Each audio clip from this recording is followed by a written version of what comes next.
O Grupo Parlamentar do Partido Socialista deslocou-se a esta estação de combustíveis na região autónoma da Madeira, no sentido de alertar os madeirenses para uma situação que consideramos bastante grave que se está a passar na região autónoma da Madeira, depois de nós termos ouvido há cerca de 2 anos o Presidente do Governo vir a público lamentar o roubo da indústria de combustíveis aos madeirenses por manter combustíveis elevados e com isso ter seguido a opinião da oposição, em particular do PS Madeira, e deixar de ter o mercado liberalizado e passar a impor preços que fossem, eu repito, fossem mais favoráveis aos madeirenses. Ora, passado este tempo todo, o que é que constatamos? Constatamos que afinal foi pior a emenda com o soneto, ou seja, se há 2 anos atrás era a indústria que roubava os madeirenses, o que nós percebemos agora é que é o Governo Regional que rouba os madeirenses, porque como sabem, os combustíveis estão num sistema não liberal e, portanto, significa que é o Governo que impõe os preços dos combustíveis e o que nós reparamos hoje, comparando o preço de combustíveis aqui na região autónoma da Madeira com o preço de combustíveis na região autónoma dos Açores, nós estamos a pagar muito mais do que os portugueses nos Açores. Portanto, só para terem uma ideia, a gasolina sem chumbo 98 custa na região autónoma da Madeira 16% mais do que custa nos Açores. Para terem uma ideia, se quisermos deitar 20 euros de gasolina sem chumbo 98 na região autónoma da Madeira,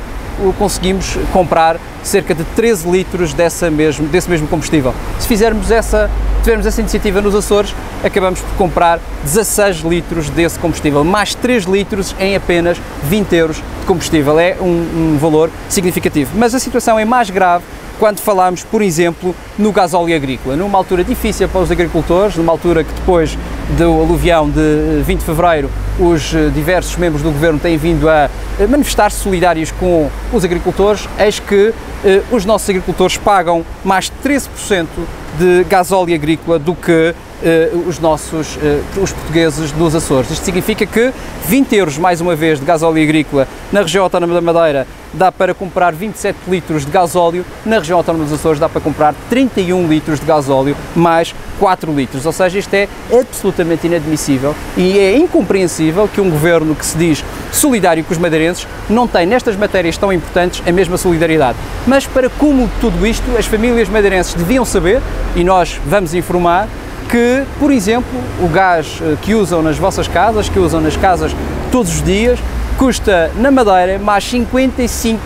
do que custa nos Açores. Isto é verdadeiramente inadmissível e este preço é imposto por portaria pelo Governo Regional da Madeira. Isto significa que, mais uma vez, uma garrafa de gás de um madeirense, de uma família madeirense que leve para casa uma garrafa de gás, paga 21 euros. Um açoriano, uma família açoriana que leva uma garrafa de gás com o mesmo peso, com o mesmo combustível, paga 13 euros, menos 8 euros, quase que chega para levar 2 garrafas de gás. Ou seja, isto acontece numa região autónoma, na região autónoma dos Açores, em que o endividamento é 1/10 do que é o endividamento da região autónoma da Madeira, em que os salários mínimos são mais elevados do que os salários mínimos da região autónoma da Madeira, em que os impostos são mais baixos do que os impostos na região autónoma da Madeira e, portanto, nós não entendemos esta política do Governo, não percebemos esta forma de olhar para os madeirenses, roubando-lhes dinheiro e não entregando-lhes mais dinheiro numa altura de grandes dificuldades que todos nós observamos, ainda por cima depois da calamidade de 20 de fevereiro.